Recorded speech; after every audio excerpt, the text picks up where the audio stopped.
नमः संस्कृताय हरि ओम कथमस्ति मम विश्वासः अस्ति सर्वेषां कुशलमस्ति। तो आज हम लोग पढ़ेंगे तीन के बारे में। क्या पढ़ना है? तीन संख्यावाचक शब्दों के रूप में पढ़ना है। तीनों क्या पढ़ना है? तीनों में पुरुषों में स्त्रीलिंग पुल्लिंग नपुंसक पुरुषों में और बहुवचन में। क्या पढ़ना है हम लोग? बहुवचन में। तो मैं यहाँ पर लिख रही हूँ संख्यावाचक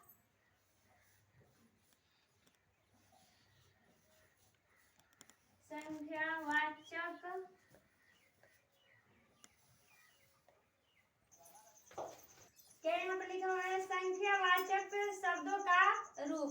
क्या पढ़ना है? संख्यावाचक शब्दों का रूप पढ़ना है। चलो संख्यावाचक शब्दों का रूप त्रि मतलब तीन। त्रि मतलब तीन। तीन शब्दों केवल बहुवचन। तीन ये वचन जो होता है, एक वचन जो है संस्कृत में वचन कितने होते हैं? तीन होते हैं। संस्कृत में वचन कितने होते हैं? तीन होते हैं। एक वचन, द्विवचन, बहुवचन। तो जब एक संख्या रहता है उसमें तो क्या होता है? एक वचन। दो रहता है द्विवचन और दो से अधिक रहता है उसमें बहुवचन। तो दो से अधिक में क्या आया? इसमें तीन आया। तो तीन किस में चल जाएगा? इसमें बहुवचन हो जाएगा। किस में जाएगा? बहुवचन में। ठीक है, तो ये क्या हुआ? तीन क्या हुआ? बहुवचन। तो तीन हम पढ़ेंगे किसमें पढ़ना है हम लोग का? विभक्ति में। तीन में, ठीक ना?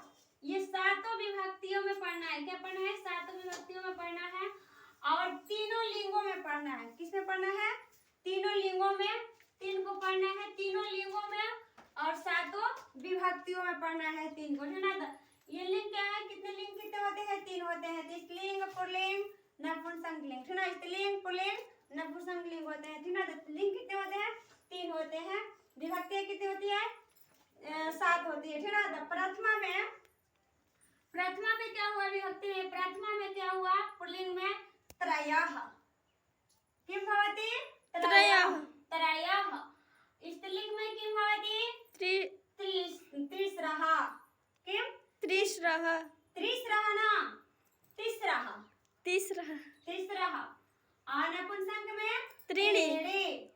किं भवति? त्रीणि भवति। किं भवति? त्रीणि भवति। और इसमें द्वितीय विभक्ति में क्या होता है? पुल्लिंग में तीन का त्रीण भवति। और स्त्रीलिंग में क्या होता है? इसमें त्रिस्रः।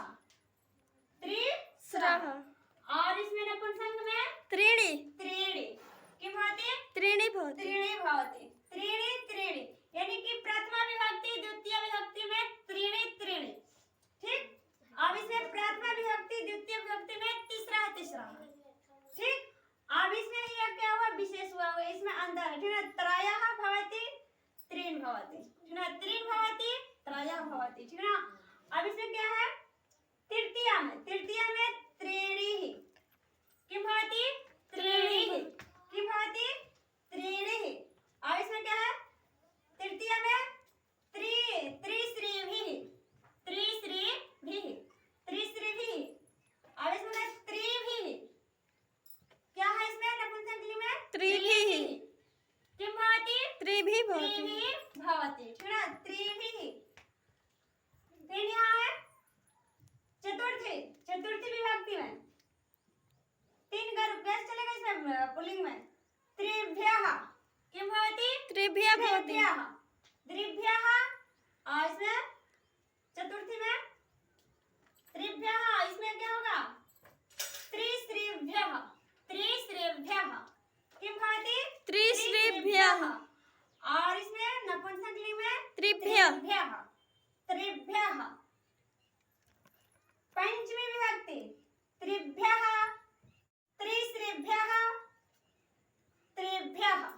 किं भवति? त्रिभ्यः।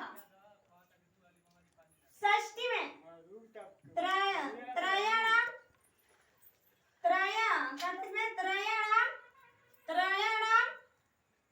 त्रिस्त्रीणाम् त्रयाणाम्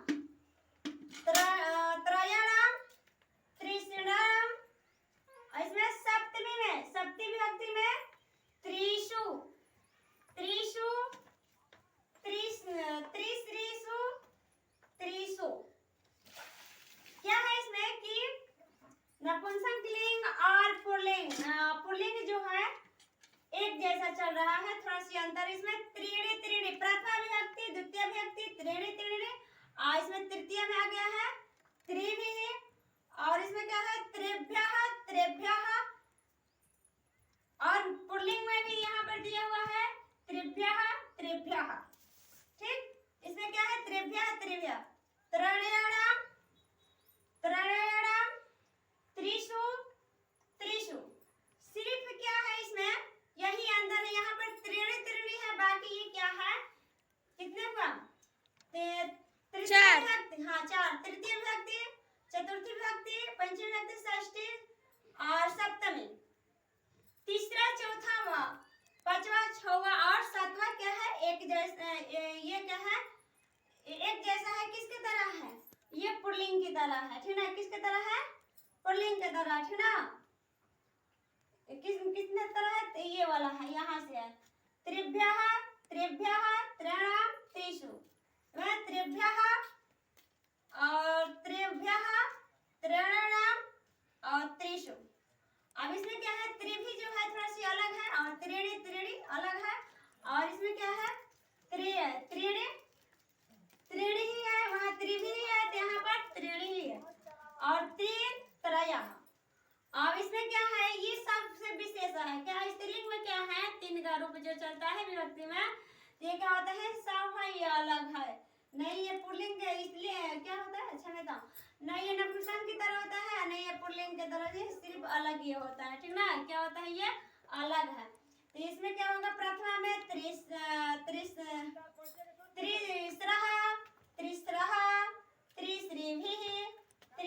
तिस्रीभ्यः त्रिस्रीभ्यः त्रिस्रीणाम त्रिषु त्रिश्रीषु त्रिश्रीषु।